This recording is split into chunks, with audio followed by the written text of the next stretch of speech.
Bismillahirrahmanirrahim. Assalamualaikum warahmatullahi wabarakatuh. Bagaimana kabarnya anak-anak? Alhamdulillah, pada kesempatan kali ini kita akan kembali mempelajari materi ilmu pengetahuan alam kelas 5 tentang tema 4, sehat itu penting. Pembelajaran yang pertama kita akan membahas tentang subtema 1, peredaran darahku sehat.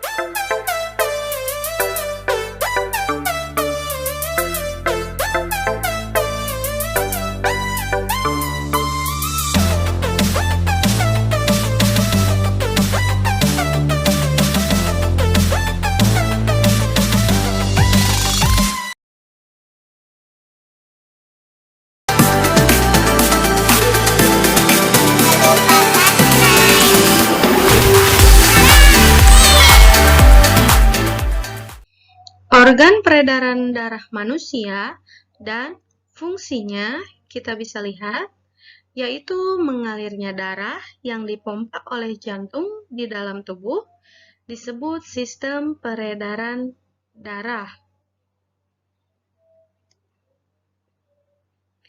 Sistem peredaran darah manusia tersusun atas jantung, pembuluh darah, dan darah. Nah, di sini yang pertama ada jantung. Berikut, jantung berfungsi untuk memompa darah. Jantung terbagi dalam 4 ruang, yaitu serambi kanan, serambi kiri, bilik kanan, dan bilik kiri. Seperti pada gambar berikut ini. Ada serambi kanan, serambi kiri, kemudian bilik kanan, dan bilik kiri. Berikut terlampir beserta dengan fungsi-fungsinya.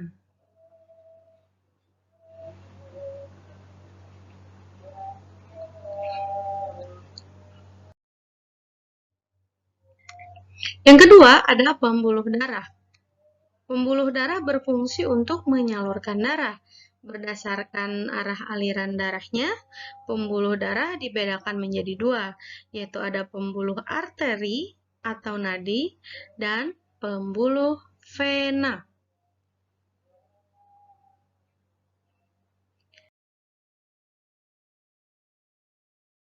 Sekarang perbedaan antara arteri dan vena.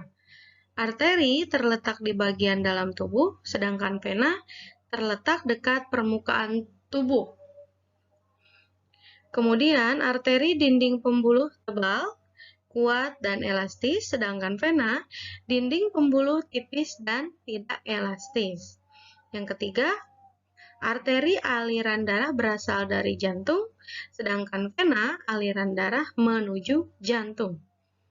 Dan yang keempat, arteri denyut terasa seirama, kemudian vena denyut tidak terasa. Untuk darah, kita memiliki 2 jenis peredaran darah. Yang pertama ada peredaran darah besar, dan yang kedua ada peredaran darah kecil. Peredaran darah besar dimulai dari bilik kiri ke aorta, kemudian kapiler seluruh tubuh, vena atas dan bawah, dan berakhir ke serambi kanan, kembali lagi ke bilik kiri. Peredaran darah kecil dimulai dari bilik kanan, arteri paru-paru, paru-paru, vena paru-paru, dan serambi kiri. Nah, ini adalah gambaran dari paru-paru yang mengalirkan darah.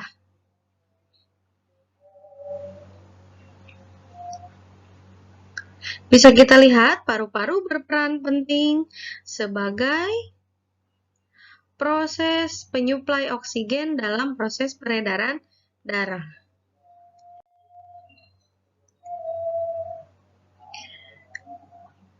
Berikut tentang peredaran darah manusia, sekarang kita akan masuk ke sistem peredaran darah hewan.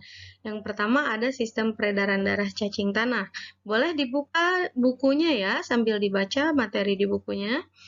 Peredaran darah cacing tanah berasal dari lengkung aorta, pembuluh perut, kemudian ke pembuluh kapiler, ke pembuluh punggung dan kembali ke lengkung aorta.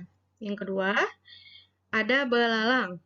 Belalang dimulai dari aorta, kemudian jantung pembuluh, ke seluruh tubuh, dan kembali ke aorta. Berikutnya, kita punya ikan. Ikan pertama dimulai dari serambi jantung, kemudian lanjut ke bilik jantung, ke pembuluh nadi insang, ke insang, dan kembali ke serambi jantung. Dan yang keempat ada katak.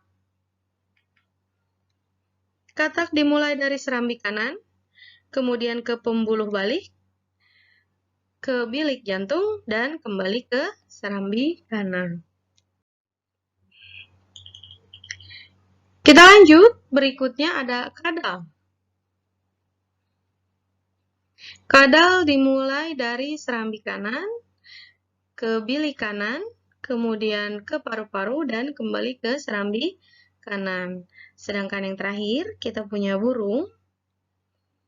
Burung dimulai dari serambi kanan, kemudian ke bilik kanan, ke pembuluh nadi, kemudian ke paru-paru, dan kembali ke serambi kanan. Berikut adalah tentang peredaran darah manusia dan hewan di subtema 1. Nah, selain itu, kita punya beberapa manfaat peredaran darah lancar untuk manusia. Yang pertama, menjadikan seseorang berumur panjang dan sehat selalu. Kemudian, rendahnya perkiraan terserang penyakit jantung dan stroke. Yang ketiga, kesehatan kulit akan lebih ternutrisi sehingga tampak lebih awet muda. Dan yang terakhir, meredakan stres karena peredaran pengangkut oksigen ke otak terjadi dengan maksimal. Sekarang kita masuk ke materi di subtema 2, ada tentang gangguan kesehatan pada organ peredaran darah. Gangguan kesehatan pada organ peredaran darah mungkin kamu pernah merasakannya secara tidak sadar. Namun, untuk lebih jelasnya kita bahas ya.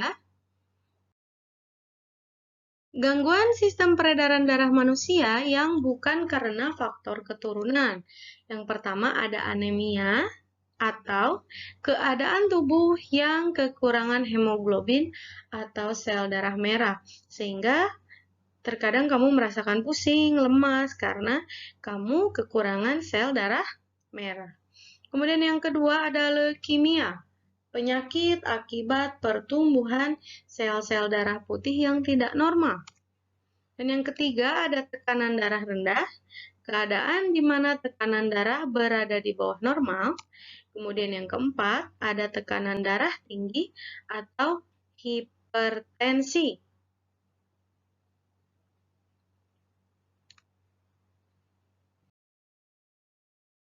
Nah, sekarang kita punya gangguan sistem peredaran darah manusia karena faktor keturunan. Yang pertama ada hemolifia atau darah sulit membeku jika terjadi luka. Dan yang kedua ada talasemia, bentuk sel darah yang tidak beraturan. Kita lanjutkan ke materi subtema 3, yaitu cara memelihara kesehatan organ peredaran darah manusia. Yang biasa kita lakukan adalah olahraga untuk memelihara organ peredaran darah. Fungsinya, olahraga dapat meningkatkan daya tahan tubuh terhadap berbagai penyakit. Olahraga juga dapat membantu tubuh untuk menjaga kesehatan darah, meningkatkan kerja dan fungsi jantung, pembuluh darah menjadi lentur, mencegah penimbunan lemak atau kolesterol. Sekian yang dapat Ibu sampaikan mengenai materi kita di tema 4, yaitu tentang peredaran darah manusia dan hewan. Jika kalian belum paham, kalian bisa buka kembali videonya sambil kalian membaca materi yang ada di LKS tema 4. Wabillahi taufiq wal hidayah. Wassalamualaikum warahmatullahi wabarakatuh.